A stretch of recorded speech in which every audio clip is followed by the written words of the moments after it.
नमस्कार,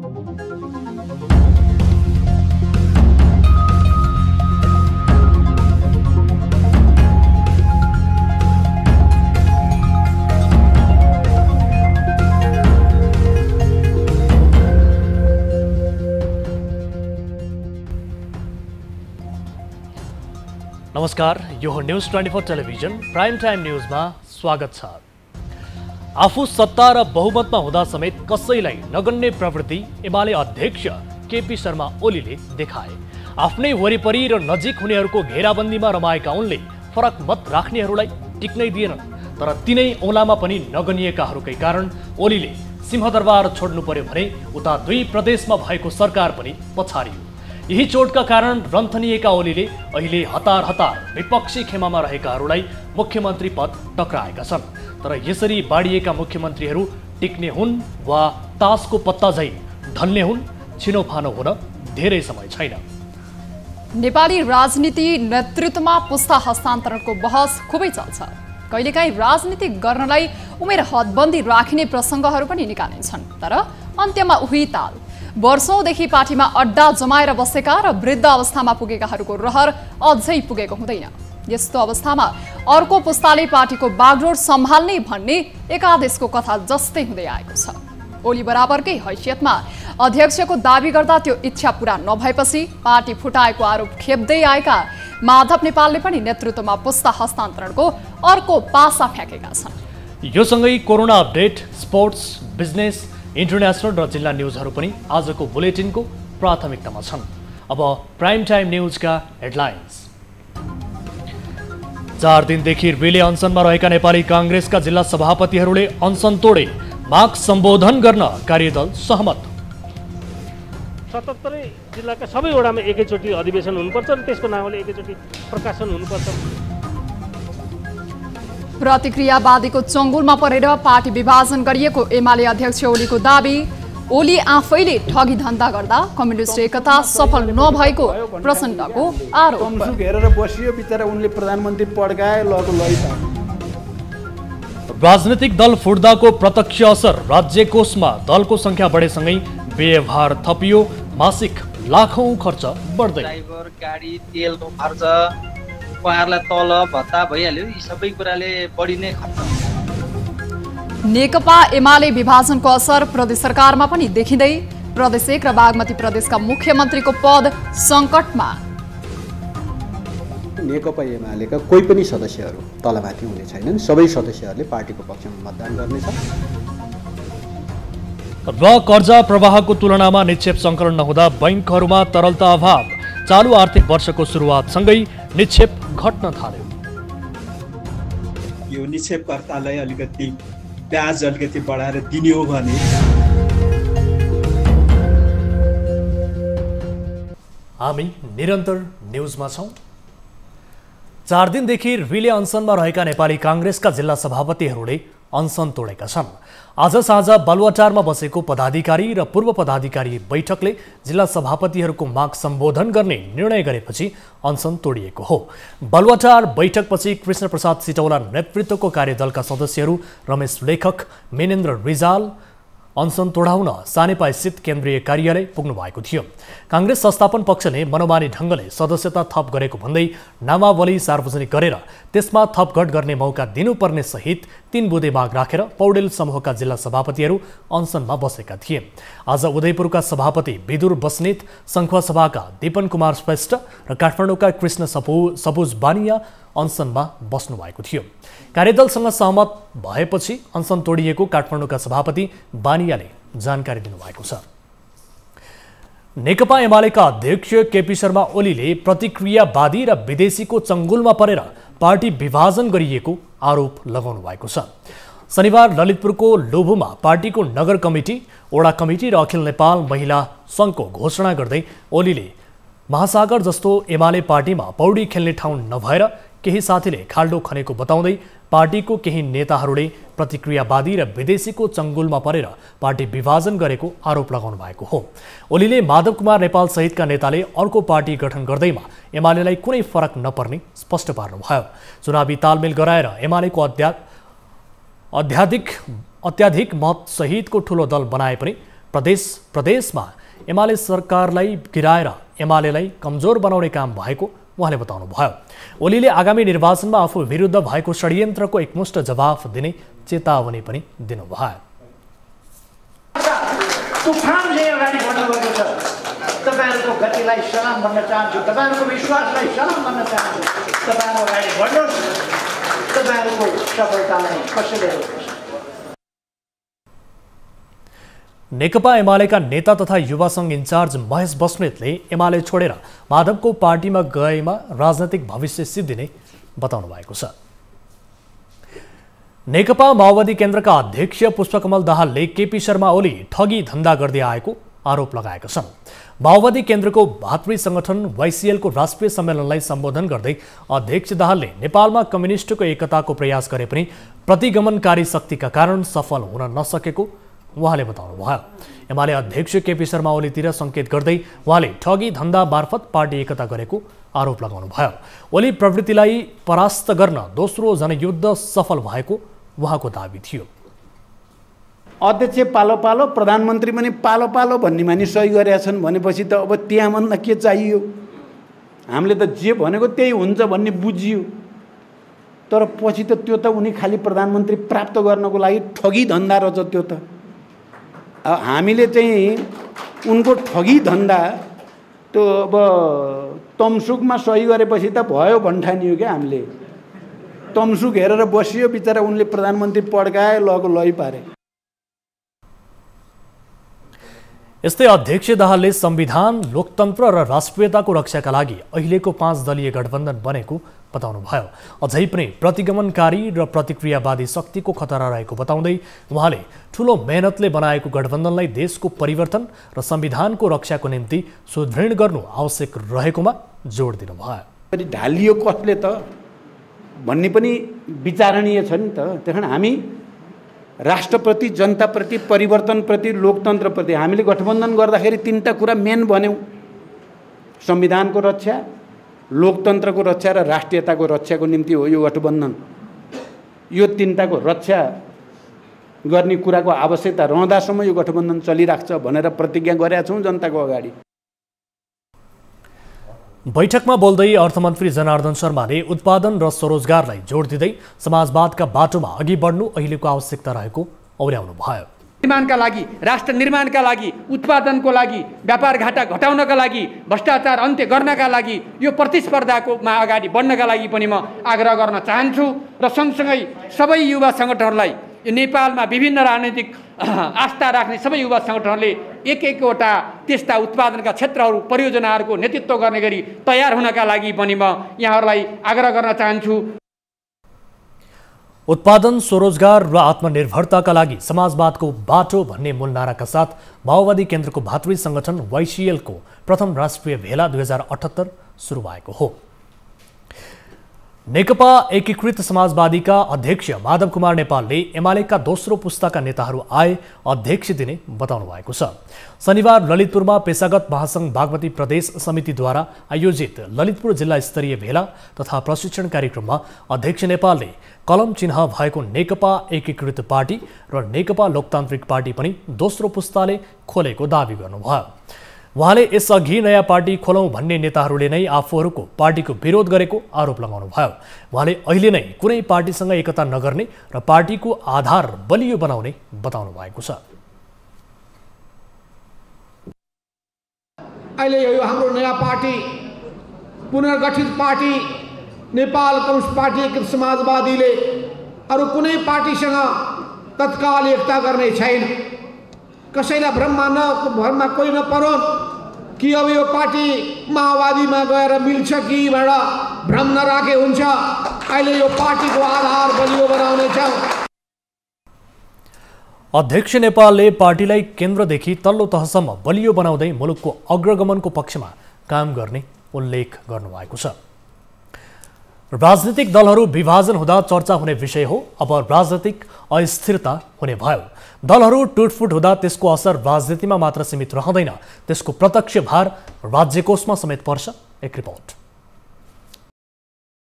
नेकपा एकीकृत समाजवादी र लोकतान्त्रिक समाजवादी पार्टीले निर्वाचन आयोगबाट मान्यता पाउँदा संघीय संसदमा प्रतिनिधित्व गर्ने दलको संख्या 6 पुगेको छ। दलको संख्या बढेपछि संसद सचिवालय अहिले नयाँ 2 दलका लागि संसदीय कार्यालय व्यवस्थापनमा जुटेको छ।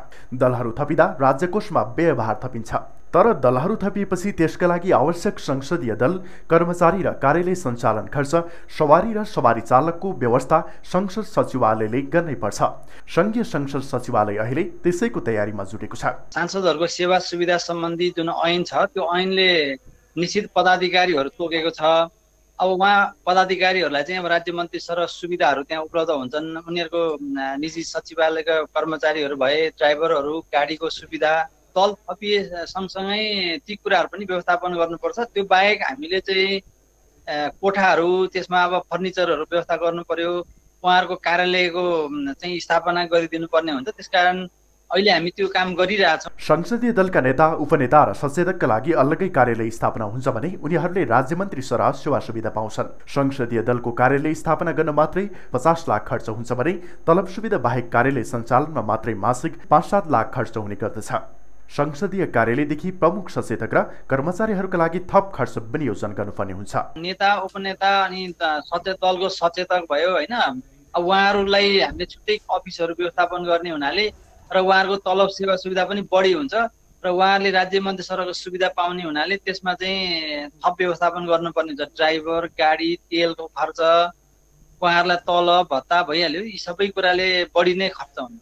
5% मत ल्याए राष्ट्रिय मान्यता प्राप्त दल हुने संवैधानिक व्यवस्था छ, जसअनुसार एकीकृत समाजवादी र लोकतान्त्रिक समाजवादी दुवै नयाँ दलले राष्ट्रिय दलको मान्यता पाएको जानकारी निर्वाचन आयोगले संसद सचिवालयमा पठाइसकेको छ। ऐनमा भएको सुविधा अनुसार सत्ता पक्षको दलको सचेतकले 42,300 पारिश्रमिक सहितको एक उपसचिव तहको स्वकीय सचिव पाउनेछन्। 24,010 रुपियाँ मासिक पारिश्रमिक भएको 2 जना सवारी चालक, 21,480 रुपियाँ पारिश्रमिक भएको 1 जना कार्यालय सहयोगी र एउटा साइकल पाउने कानुनमा व्यवस्था छ। यसमा हरेकलाई 2,000 महँगी भत्ता थप हुनेछ। दलको कार्यालयमा सचिवालयले शाखा अधिकृत, नासु र कार्यालय सहयोगीको व्यवस्था गरिन्छ। शाखा अधिकृतको पारिश्रमिक 37,990 रुपियाँ छ भने नासुले 30,200 रुपियाँ पाउँछ। यस्तै कार्यालय सहयोगीको 21,480 रुपियाँ पारिश्रमिक छ। यो हेर्दा दुवै दलका लागि मासिक 1.5 लाख जति खर्च हुनेछ। दल विभाजनसँगै यो सबै रकम संसद सचिवालयको थप व्ययभार हो। गाडीसँगै इन्धन र मर्मत खर्च समेत सचिवालयले नै बेहोर्छ। सचिवालयको सवारी शाखाका अनुसार 85 वटा गाडी र 109 वटा मोटरसाइकल मर्मतका लागि वार्षिक 1 करोड 1 लाख रुपियाँ खर्च भएको तथ्याङ्क छ। त्यसमा अब थप व्ययभार हुनेछ।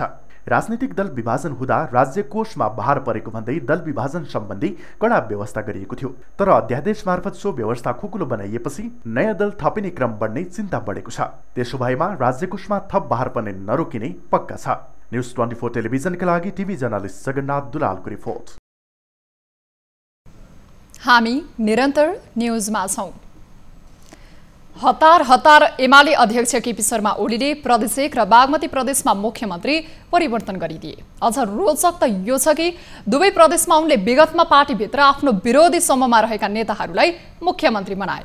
ओलीको यो रणनीतिक चालबाजीले विगतमा आफ्ना विरोधीको कित्ता परिवर्तन मात्र गराएको छैन, नयाँ पार्टीमा जानबाट पनि रोकेको छ। तर के ती नयाँ मुख्यमन्त्री सुरक्षित छन् त? एक रिपोर्ट। एमाले दल विभाजनको कसरत भइरहेका बेला बागमती र नयाँ दल दर्ताको भोलिपल्ट प्रदेश 1 मा मुख्यमन्त्री परिवर्तन गरेको हो। ओलीले ती दुई प्रदेशमा आफ्ना विश्वास पात्रलाई हटाएर आफ्नो विरोधी कित्तामा रहेका भीम आचार्य र अष्टलक्ष्मी साक्यलाई मुख्यमन्त्री बनाएका छन्। प्रदेश 1 मा मुख्यमन्त्री शेरधन राईले राजीनामा दिएपछि आचार्य र बागमतीमा डोरमणि पौडेललाई हटाएर साक्यलाई मुख्यमन्त्री बनाइएको छ। तर समूह छाडेर ओलीतिरै लागेकाले एमालेबाट अलग्गिएर गठन भएको नेकपा एकीकृत र अहिलेको सत्ता गठबन्धनमा नयाँ सरकारको तयारीमा छ। एकीकृत समाजवादीले अहिले बनेका ती मुख्यमन्त्रीलाई आफ्नो समर्थन नहुने प्रश्न बताएको छ। प्रदेश नम्बर 1 र प्रदेश नम्बर 3 मा अहिलेसम्म यो नेकपा एकीकृतको सरकार होइन। हिजो नेकपा एमालेको सरकारको रूपमा प्रदेश नम्बर 3 मा बागमतीमा थियो। अहिले नेकपा एमालेको सरकारको रूपमा भीमाचार्यजी मुख्यमन्त्री बन्नुभएको छ प्रदेश नम्बर 1 मा। उहाँलाई हाम्रो समर्थन रहने छैन। अहिले एमाले विभाजन संघीय संसदमा मात्र देखिएको छ। अब प्रदेश सभामा पनि एमाले विभाजन हुने देखिन्छ। त्यसो भए लगत्तै मुख्यमन्त्री आचार्य र शाक्य दुवैले प्रदेश सभामा विश्वासको मत लिनुपर्छ। प्रदेश 1 मा कांग्रेसका 21, माओवादी केन्द्रका 15, जनता समाजवादी पार्टीका 3, संघीय लोकतान्त्रिक राष्ट्रिय मञ्च व राप्रपाका 1-1 सांसद छन्। एमालेका 51 प्रदेश सांसद मध्ये गुलेफुन खातुनलाई किर्ते कागज मुद्दामा उच्च अदालत विराटनगरले दोषी ठहर गरेपछि फरार छन्। पार्टी विभाजनका बेला प्रदेश सभामा बहुमतका लागि आवश्यक 46 सांसदलाई एमालेमा कायम राख्न चुनौती देखिन्छ।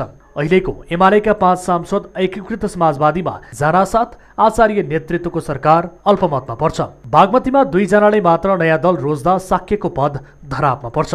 एमालेबाट प्रदेशका सामाजिक विकास मन्त्री समेत रहेका कृष्ण प्रसाद शर्मा खनाल, राजेन्द्र पाण्डे, मुनु सिग्देल, वसुन्धरा हुमागाई र लक्ष्मण लम्साल एकीकृत समाजवादीमा खुलेका छन्। एमाले एक ढिक्का हुँदा केपी शर्मा ओली पक्षमा 34 र माधव कुमार नेपाल पक्षमा 22 सांसद थिए। माओवादी केन्द्रका 23, कांग्रेसका 22, नेपाल मजदुर किसान पार्टीका 3, विवेकशील साझा पार्टीका 3, राप्रपाका 2 र स्वतन्त्र 1 सांसद रहेका छन्। तर एमाले भने आफ्ना मुख्यमन्त्रीको पद धरापमा नपर्ने र अहिलेकै प्रदेश सरकारले निरन्तरता पाउने दावी गर्छ। जुन दिन हामीले चाहिँ पार्टीको पक्षमा त्यहाँ चाहिँ अब सरकारको पक्षमा विश्वासको मत लिन्छौँ, त्यो दिन नेकपा एमालेका कोही पनि सदस्यहरू तलमाथि हुने छैनन्। सबै सदस्यहरूले पार्टीको पक्षमा मतदान गर्नेछ। कसैलाई भ्रम नरहोस् कि नेकपा एमालेका प्रदेश सभा सचिवहरू चाहिँ अन्य पार्टीमा लाग्लान् अथवा एमालेबाट चोइटिएको पार्टीमा लाग्छ होला भनेर कसैले अनुमान नगरे हुन्छ।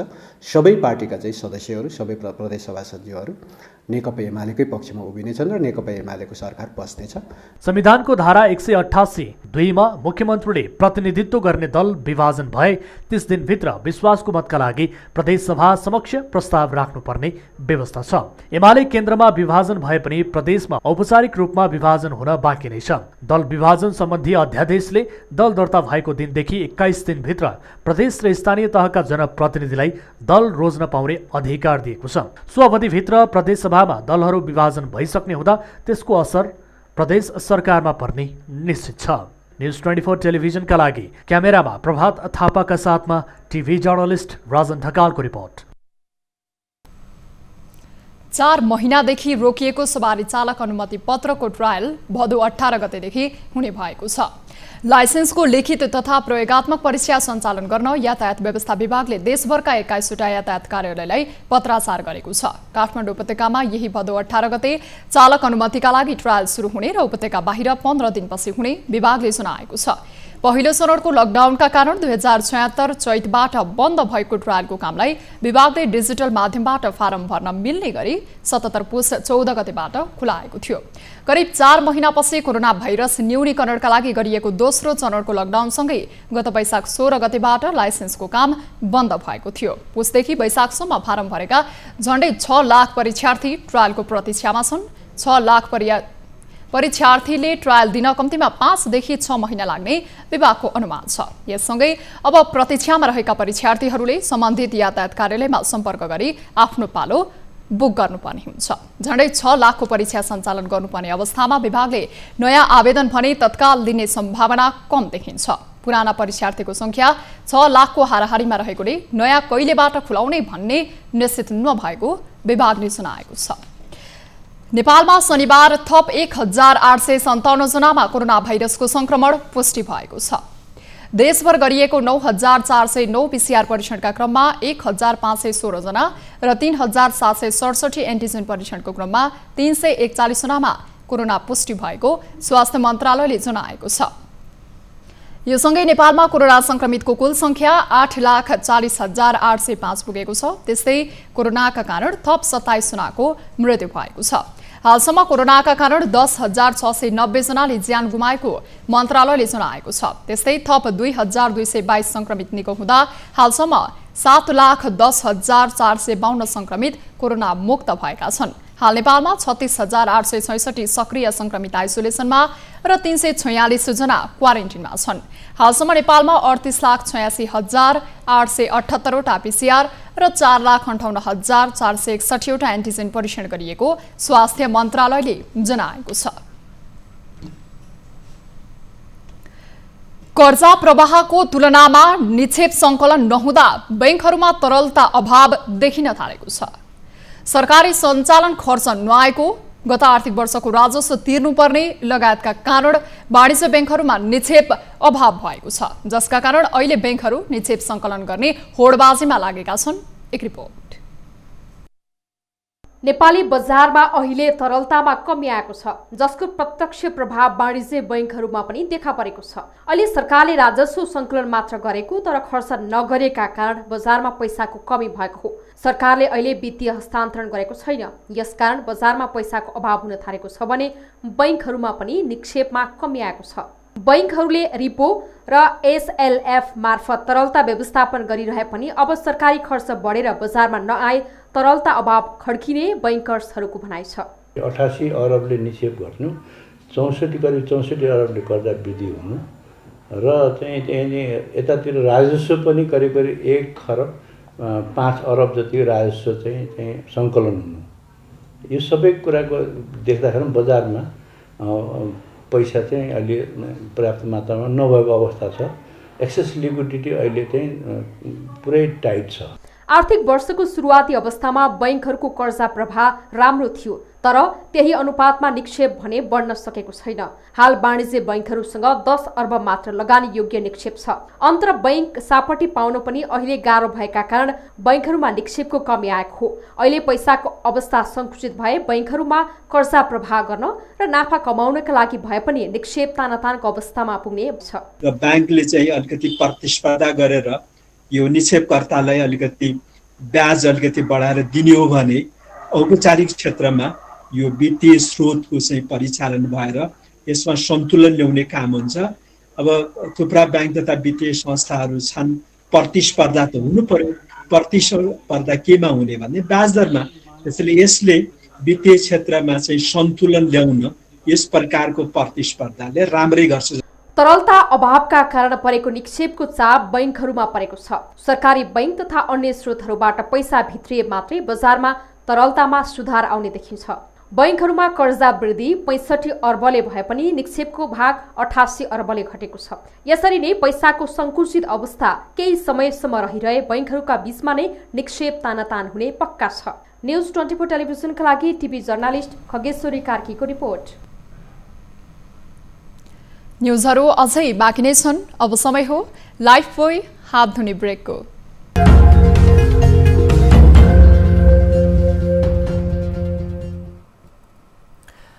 हामी निरन्तर न्युजमा छौँ। हाम्रै वरिपरि धेरै काम लाग्ने वस्तुहरू त्यसै खेर गइरहेका हुन्छन्, जसलाई चिन्न र बुझ्न नसक्दा मानिसहरूकै माझमा धेरै उपयोगी वस्तुहरू त्यसै सडेर गइरहेको छ, जुन प्रमाणको पुष्टि कुखुराको सुलीबाट बलेको बिजुलीले गरेको छ। चितवनको एउटा पोल्ट्री फार्मले आफूलाई आवश्यक पर्ने बिजुली कुखुराको सुलीबाटै उत्पादन गर्छ। एक रिपोर्ट।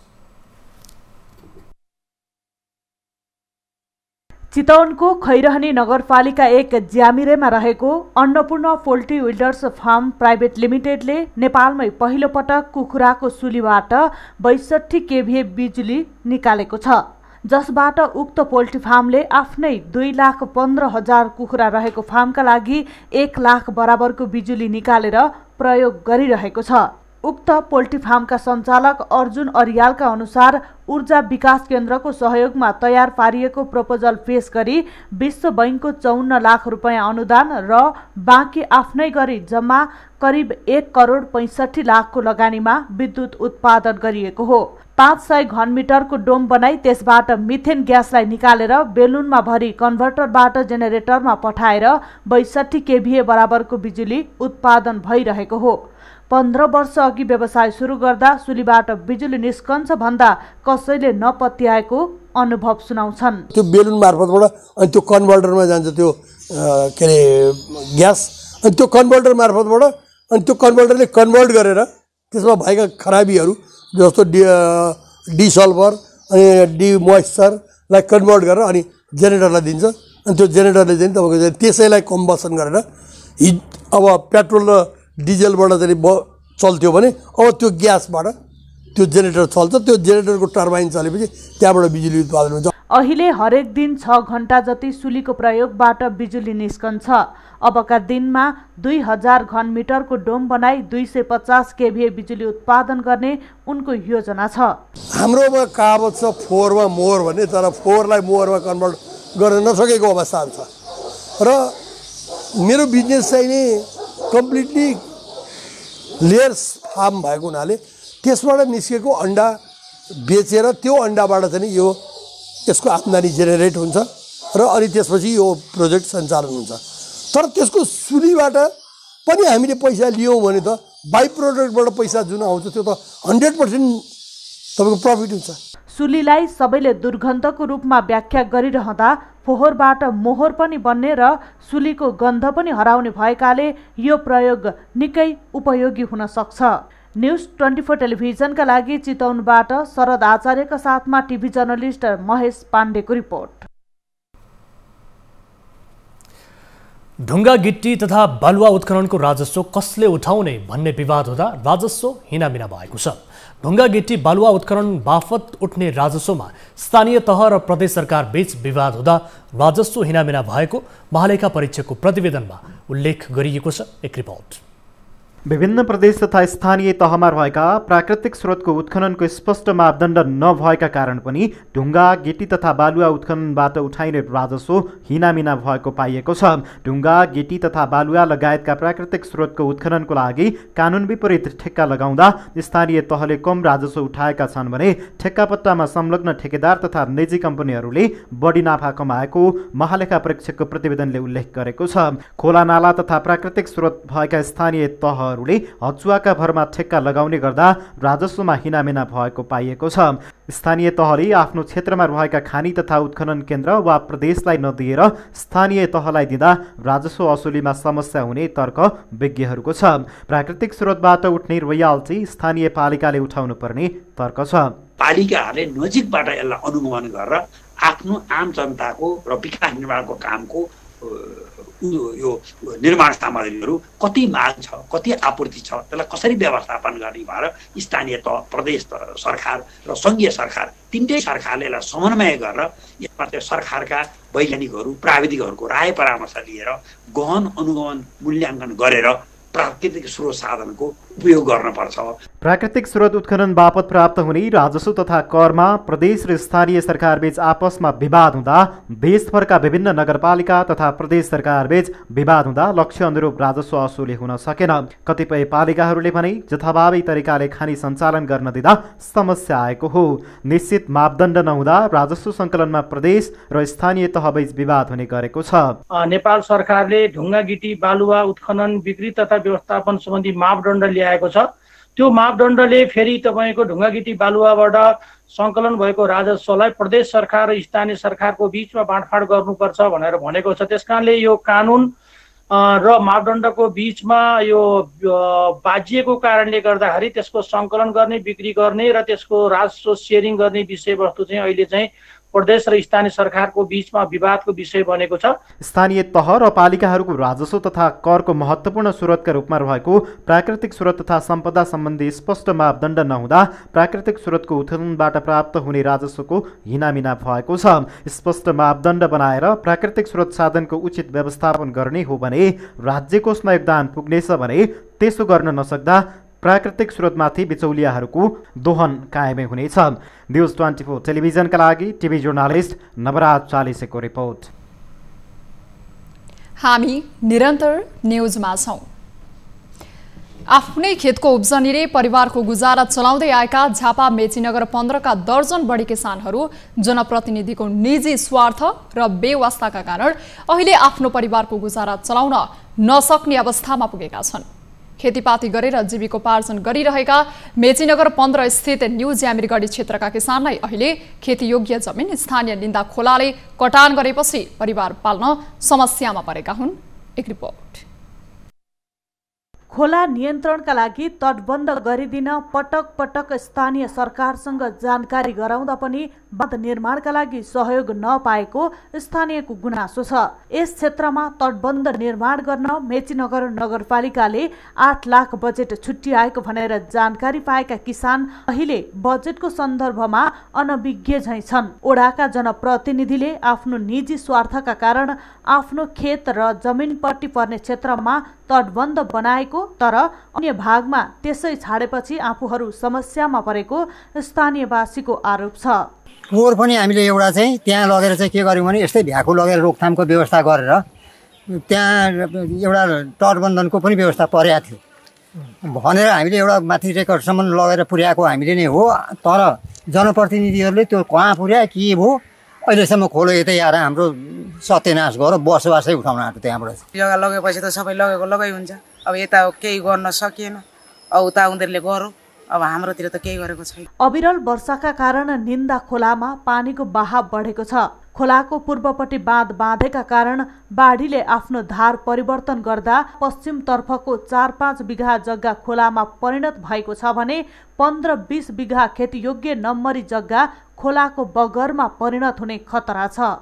आगामी दिनमा तपाईँको 10-15 बिघा जति नै जग्गा र आउने अन्त अरूतिरका जग्गाहरू पनि धेरै भयावह स्थितिले कटान गरेको हुँदा म नगरपालिकालाई स्थानीय वार्डलाई नगरलाई यसको लागि अत्यन्त रोकथामको व्यवस्था तटबन्धनको व्यवस्था गरियोस्। बाढी आएकोले गर्दाखेरि अब यहाँ हाम्रो जनप्रतिनिधिहरूले चाहिँ खालि पारेको भेग्ला मात्रै हेर्ने काम गरेको र यताको भेग्ला हेर्ने काम नगरेकोले यसपालिको हाम्रो ठुलो क्षति भयो। यहाँ कतिको लगाएको बालीहरू पनि नोक्सान भयो। अहिले कटान तपाईँहरूले दृष्टि हेरेर आउनु भएको छ। अब यसको बारेमा चाहिँ हाम्रो यो कुरालाई चाहिँ माथिसम्म पुग्ने हिसाबले नपुगेको भए अहिले भयावह स्थिति बनाइसक्यो हाम्रो नदी। यसरी वर्ष दिनसम्म हातमुख जोड्ने सहारा रहेको बालीमा खोला बगेपछि सो क्षेत्रका थुप्रै परिवारको बिचल्ली भएको छ। यता मेचीनगर 15 का वडा अध्यक्ष गुणराज भट्टराईले समस्या भएको स्वीकार्दै आवश्यकताका आधारमा काम गरिरहेको दाबी गर्छन्। अहिले पनि नगरपालिका वडा कार्यालयबाट खोलाको बहाव सिधा बनाउनुको निमित्त हामी लागिरहेका छौँ। हामीले जेसीबीहरू प्रयोग गरिरहेको अवस्था छ भने आगामी दिनलाई मध्यनजर राखेर हामी जल प्रकोप सँग भयो हाम्रो के अरे चाहिँ सिँचाइसँग भयो आदि इत्यादि धेरै चाहिँ हाम्रा चाहिँ सम्बद्ध कार्यालयहरूसँग चाहिँ हामी समीकरण गरेर पश्चिमतर्फ पनि हामी तटबन्धन गर्ने हामी प्रयासमा अगाडि बढ्नेछौँ। धार परिवर्तन गरेर बगेका नदीलाई पहिलेकै अवस्थामा फर्काउन सम्बन्धित निकाय गम्भीर नबने आगामी दिनमा सयौं किसानको बिल्लीबाट हुने निश्चित छ। न्युज 24 टेलिभिजनका लागि झापाबाट टिभी जर्नलिस्ट युवराज आचार्यको रिपोर्ट। अब बिजनेस न्यूज।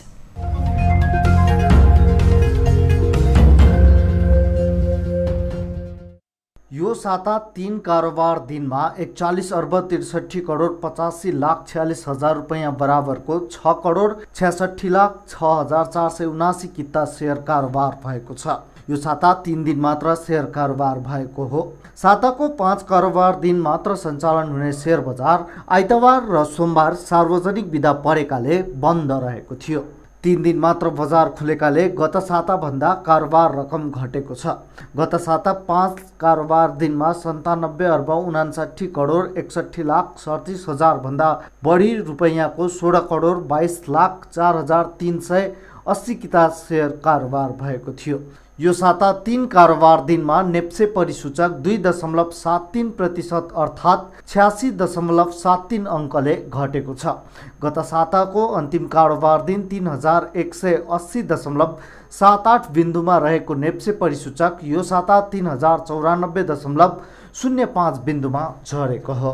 मङ्गलबार 56.03 अङ्क र बुधबार 48.42 अङ्कले घटेको बजार बिहिबार 17.60 अङ्कले बढेको हो।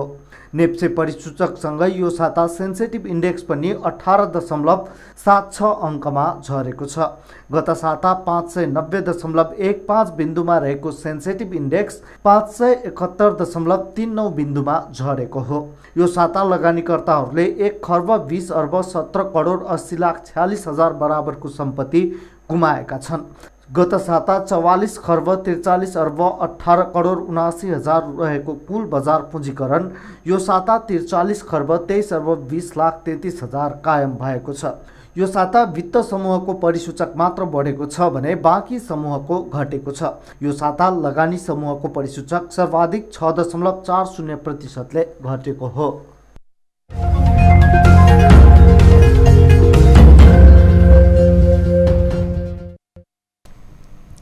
न्युजहरू अझै बाँकी नै छन्। अब समय हो लाइफबोय हात धुने ब्रेकको।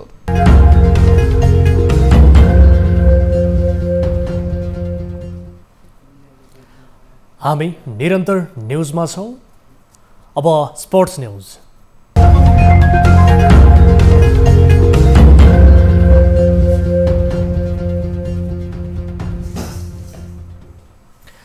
साफको पावर हाउस मानिन्छ भारत। त्यही पावर हाउस मानिने भारत 2 अन्तर्राष्ट्रिय मैत्रीपूर्ण फुटबल खेलका लागि अर्को साता काठमाडौँ आउँदैछ। नेपाल र भारत सबैभन्दा नजिकका छिमेकी हुन्, तर पहिलोपल्ट भारतीय टिम मैत्रीपूर्ण खेलका लागि काठमाडौँ आउन लागेको हो। त्यसैले यो भ्रमण आफैमा ऐतिहासिक हुनेछ। नेपाल र भारत बीचको अहिलेसम्म भएका खेलका इतिहास भने आफैमा कस्तो छ त एक रिपोर्ट। नेपाली फुटबलको सर्वोच्च निकाय अखिल नेपाल फुटबल सङ्घ एन्फालाई अल इन्डियन फुटबल फेडरेसन AIFFले मैत्रीपूर्ण 2 खेलका लागि प्रस्ताव गरेको थियो।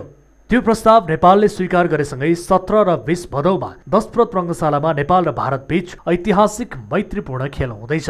मैत्रीपूर्ण खेलका लागि यति बेला दुवै टोली तयारीमा व्यस्त छन्। नेपालको राष्ट्रिय फुटबल टोली हाल मैत्रीपूर्ण खेल र सब च्याम्पियनसिपको तयारी स्वरूप पोखरामा बन्द प्रशिक्षणमा छ। 25 सदस्यीय नेपाली टोली मुख्य प्रशिक्षक अब्दुल्लाह अलमुताइरीको प्रशिक्षणमा व्यस्त छ। यता भारत पनि नेपालसँगको खेल अघि प्रशिक्षणमा व्यस्त छ। नेपालले 5 वर्षपछि भारतसँग खेल्न लागेको हो। हालसम्म नेपाल र भारत बीच 19 पटक भेट भएको छ, जसमा भारतले आफ्नो दबदबा कायम गरेको छ। हालसम्म भारतले 13 खेल जित्दा नेपालले 2 खेल मात्रै आफ्नो पक्षमा पारेको छ। 4 खेलमा भने बराबरी भएको छ। भारतले 33 गोल गर्दा नेपालले 9 गोल मात्रै गरेको छ। नेपाल र भारतले पहिलो पटक सन् 1985 डिसेम्बर 21 मा पहिलो मान्यता प्राप्त औपचारिक खेल खेलेको थियो, जुन खेल बङ्गलादेशको ढाकामा भएको थियो। बङ्गबन्धु रङ्गशालामा भएको त्यस खेल दोस्रो दक्षिण एसियाली खेलकुद अन्तर्गत भएको थियो। त्यसमा नेपालले सुखद सुरुवात गर्न सकेन र अन्ततः भारत 2-0 ले विजयी बन्यो। यी दुवै टोलीले अन्तिम पटक सन् 2017 को जुन 6 मा भिडेका थिए। भारतको मुम्बई फुटबल एरिनामा भएको खेलमा नेपाल 2-0 गोल अन्तरले पराजित भएको थियो। भारतका खेलाडी सन्देश ढिङ्गान र जे लाल पेक्युलाले नेपाल विरुद्ध गोल गरेका थिए। त्यस्तै नेपालले घरेलु मैदानमा अन्तिम पटक भारतसँग सन् 2015 मार्च 17 मा खेलेको थियो। फिफा विश्वकप छनौटका लागि भएको खेल गोल रहित बराबरीमा टुङ्गिएको थियो। भारतसँगको मैत्रीपूर्ण खेललाई नेपालले महत्त्वका साथ हेरेको छ, किनभने भारत साफको पावर हाउस हो। भारतले 13 संस्करण मध्ये 7 पटक उपाधि नै जितिसकेको छ। नेपाल भने अहिलेसम्म फाइनल समेत पुग्न सकेको छैन। त्यसैले यसपटक 10 प्रत रङ्गशालामा हुने 2 मैत्रीपूर्ण खेललाई ऐतिहासिक रूपमा लिइएको छ। अब प्राइम टाइम न्युज सक्नु अघि अहिलेसम्मका हेडलाइन्स पुनः एकपटक। 4 दिनदेखि रिले अनसनमा रहेका नेपाली कांग्रेसका जिल्ला सभापतिहरूले अनसन तोडे, माग सम्बोधन गर्न कार्यदल सहमत। 77 जिल्लाका सबै वडामा एकैचोटि अधिवेशन हुनुपर्छ र त्यसको नामले एकैचोटि प्रकाशन हुनुपर्छ। प्रतिक्रियावादीको चङ्गुलमा परेर पार्टी विभाजन गरिएको एमाले अध्यक्ष ओलीको दावी। ओली आफैले ठगी धन्दा गर्दा कम्युनिस्ट एकता सफल नभएको प्रचण्डको आरोप। तमसु घेरेर बसियो बिचरा, उनले प्रधानमन्त्री पड्काए लगो लैता। राजनीतिक दल फुट्दाको प्रत्यक्ष असर राज्य कोषमा। दलको संख्या बढेसँगै व्ययभार थपियो, मासिक लाखौं खर्च बढ्दै। गाडी तेलको खर्च, उहाँहरूलाई तल भत्ता भइहाल्यो, यी सबै कुराले बढी नै खर्च। नेकपा एमाले विभाजनको असर प्रदेश सरकारमा पनि देखिँदै प्रदेश 1 र बागमती प्रदेशका मुख्यमन्त्रीको पद सङ्कटमा। नेकपा एमालेका कोही पनि सदस्यहरू तलमाथि हुने छैनन्, सबै सदस्यहरूले पार्टीको पक्षमा मतदान गर्नेछ। र कर्जा प्रवाहको तुलनामा निक्षेप सङ्कलन नहुँदा ब्याङ्कहरूमा तरलता अभाव। चालु आर्थिक वर्षको सुरुवातसँगै निक्षेप घट्न थाल्यो। यो निक्षेपकर्तालाई अलिकति ब्याज अलिकति बढाएर दिने हो भने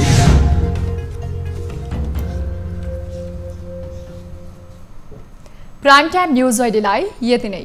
जाँदा जाँदै ताली र गालीका लागि हामीले सोधेको प्रश्न, भएको एउटा रेल पनि घुम्टो ओढाएर राखेपछि नेपालमा चाँडै रेल गुड्छ भन्नेमा विश्वास लाग्छ भन्नेले तालीमा र लाग्दैन भन्नेले गालीमा। हाम्रो पात्रोको एपमा गई भोट गर्नुहोला।